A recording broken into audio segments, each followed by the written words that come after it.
Severe storms hit Switzerland and caused widespread destruction in Brienz. 70 people had to be evacuated from their homes.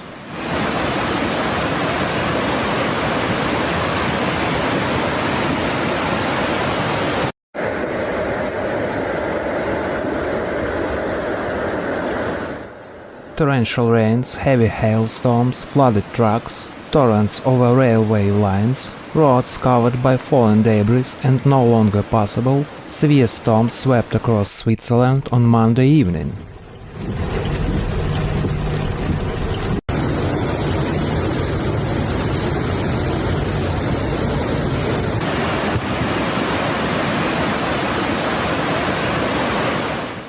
According to authorities, buildings, parked vehicles, roads and public transport infrastructure were damaged by a mudslide in Brienz on Monday evening.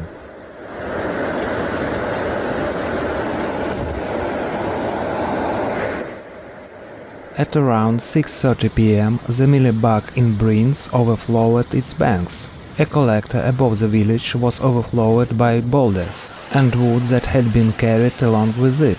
The material flowed uncontrollably in various parts of the Bernese Oberland municipality.